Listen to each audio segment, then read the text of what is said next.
I'm Cathy Thomas. Grilling pizza at home can be faster than home delivery, especially if you buy the dough the way I did. This is from Trader Joe's, and it has rattle, rattle, rattle, and it has herbs and it has garlic in it. And before I put it out, I'm going to quickly brush a couple of sheets of parchment paper with a little bit of olive oil, and that's going to help it to stretch out and move more easily. And it's also going to be kind of a tray to get it onto the grill.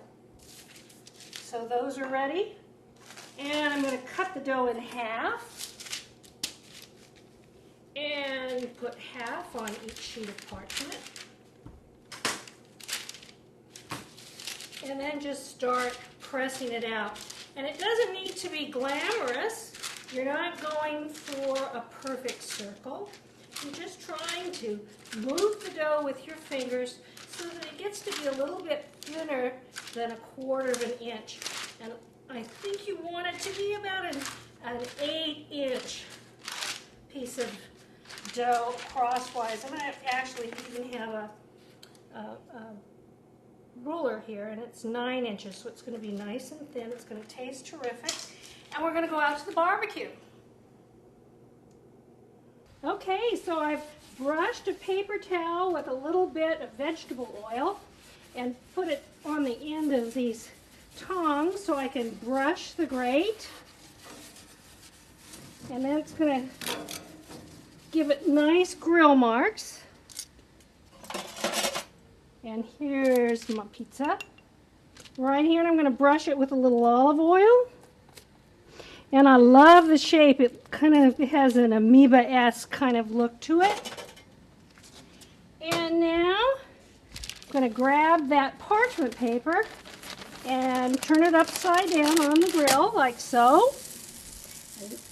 I hope you can hear the sizzle, because that's just exactly what you want. And I've got the gas grill set to medium, and I'm going to close it up and let it go for about a minute. Okay, let's have a look. Well, it looks like our parchment paper is nice and brown. We're going to pull that off. And let's have a look. Oh, it's nice, but it's not quite there. I've got some nice grill marks, but I'm going to move it. I think it's hotter over here. And I can see on the underside that, well, it's nicely caramelized, but let's give it a little turn so that we get those marks in the other direction. Give it a close. And I can see by my thermometer here that the barbecue's about at 250. It's inching up now to 300. So it's about 3 to 5 minutes per side, but of course those numbers can change depending on how hot your grill is. It's a little faster if you're using charcoal rather than gas, and a little more unpredictable too. So let's have a look. Oh, that's beautiful. I'm going to give it a turn. Isn't that pretty? So it's time to put on the toppings at this point. And if you're doing just one pizza at a time, you can just leave it right on the grill and quickly put it on. But if you're doing a couple, you'll need to take them off, put the topping on, and then put them back on the barbecue. But one at a time, this is fine. And I like to leave a little bit of margin around the edge. And some sausage. This is a smoked sausage that I've cut into little pieces. And it has apples in it, so it's going to give it a nice little sweetness. And then some mixed grated cheese, and I love this mixture because it's an Italian mixture of Parmesan, Asiago, Fontina, and a little provolone. So what's wrong with that? That looks good.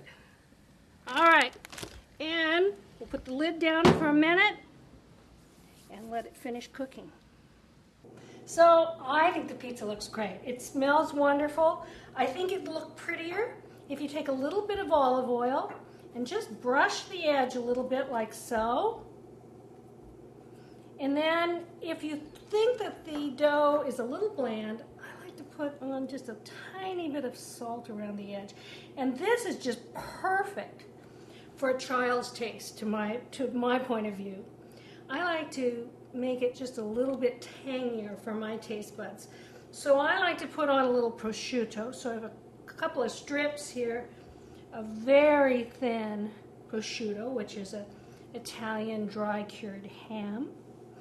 And then I'm going to take some fresh basil and chiffonade it, which simply means that I'm going to make it in a little bundle and tuck it under and slice it crosswise, keeping my fingers tucked under. And then take a little bit of this and sprinkle it on top. All the little kids I know wouldn't eat it now because there's something green on top. Bless their little hearts. Those little kids are going to learn to love this stuff. And then if you still want a little bit more tang on the top, a little bit of crumbled goat cheese. What's wrong with that? And this smells absolutely delicious. I can hardly wait. So there's a fast grilled pizza at home. Couldn't be easier.